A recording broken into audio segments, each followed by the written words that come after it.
I can't always explain what I'm feeling with words or like in a way that I think sounds elegant when I'm alone in the cabin and Mariah's lying on the bed and I'm playing guitar, making jams. I feel like most at home that way.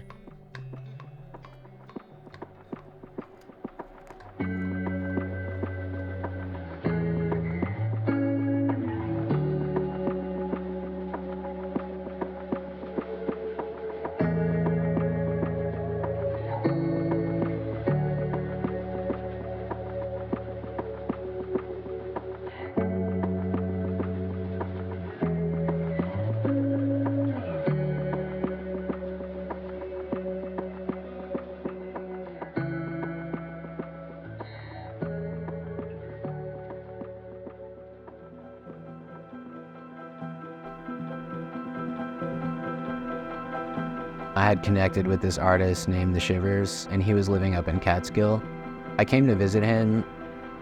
I had pulled off the exit in Woodstock and went to like a restaurant, sat down, opened up my laptop, went on Craigslist, and there was like an ad that said rehearsal studio for rent, $400. It was a little cabin in the woods, just electricity and heat and AC, and that was it. I just took it on the spot and told him I was gonna move up there, and I ended up just living in that cabin. Like, I know that I was someone my whole life who was completely overstimulated and had to surround myself with people. And I think this was the first time in my life where I learned how to just be at peace, just completely alone in nature. That isolation, I think, is great for some people.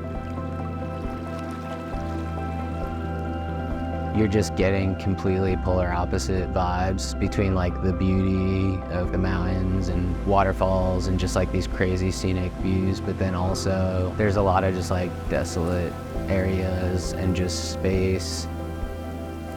It attracts just like so many strange characters that you just feel like you're in like a fever dream at all times. Something about the area really felt like I was like drawn to it. Something told me that this was going to be the place where I would set down roots and build a new life in a way. What's your name? Stephanie and Kyle. Nice to meet you. Are you doing this? I do like music, so we're just doing a little mini kind of documentary and music videos and stuff about my new album. Nice meeting you. Yeah, you too. This is turning into Fat Tony's circus.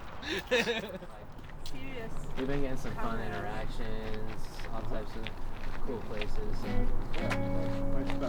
Exactly. Yeah, it'll be a good montage when the album's playing, you know?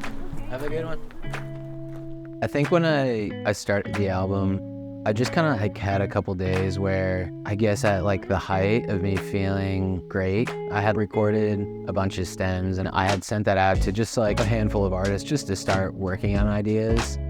From there to like a couple months later, like that's where I had hit some like heavy points in life. It's almost that feeling of like, you know, you want to start this great project and then when you feel terrible mentally and physically, you don't want to do anything. You don't want to get out of bed. Like everything feels exhausting. I had put a pause on everything and almost like reached that point where like you hit ground level, you have to stop and just do a lot of self-reflection. I have always had a brain that just goes to the worst possible thing and just ruminates on that. And even like changing that to think a more optimistic future or just like look and see like someone you're proud of, you know, and someone that you could see like with a loving family and a successful career and being like a rock for the people around you. And I think just having that and constantly talking about that and learning to kind of stand on your own and learn the importance of like resilience and just moving forward was all that matters. Like no matter how that looks, like even if it doesn't feel like you're making like huge leaps forward. So that's when I decided to like keep pursuing the album. The album is way more about when you want to like capture a moment in your life. My album in 2019, Twin, that was just when I was working, you know, that other job and I had just gotten Tumble. That album was just pretty significant for me. It's just something about like looking back at that and being able to hold up the album and just having like these flashbacks of like where you were at that point in your life. And also just, it's almost like a landmark where you can look back. this feels important. This feels like a time in my life that I want to also push myself to just capture everything.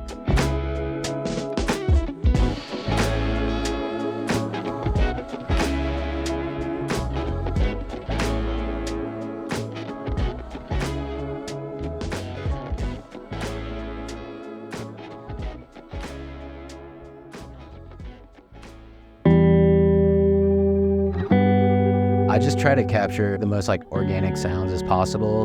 And it's kind of like this manic spree of I'll have everything mic'd up. I'll go and record like a guitar track, and then while it's in my head, I'll hear something on the drum set. So I have the mic set up, I'll press record and like go track it, you know, on the drums, and then lay down piano.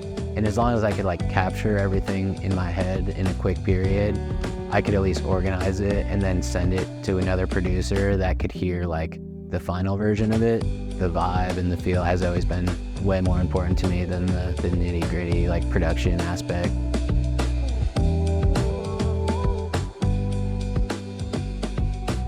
I think it's cool when people all have a favorite different song on the album and vibe with like a different section or a different feature. Everything all at once is always the vibe, and kind of let people pick their own journey.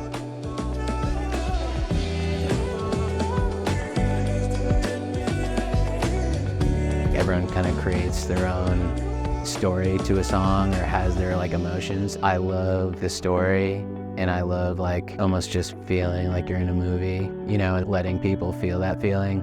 I just want to leave as much on this earth as possible, and I love just like how songs take on their own journeys.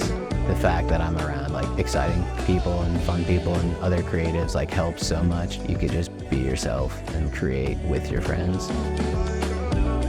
I think when you're doing what you love and you're surrounded by a good like support network and great people, I kind of took like this whole other part of my mind where I always felt a little like insatiable and like I was longing for something that wasn't there, and realizing that when I'm balanced and just like in a good mindset, it's so obvious that I have everything I need, and I just love the simple things.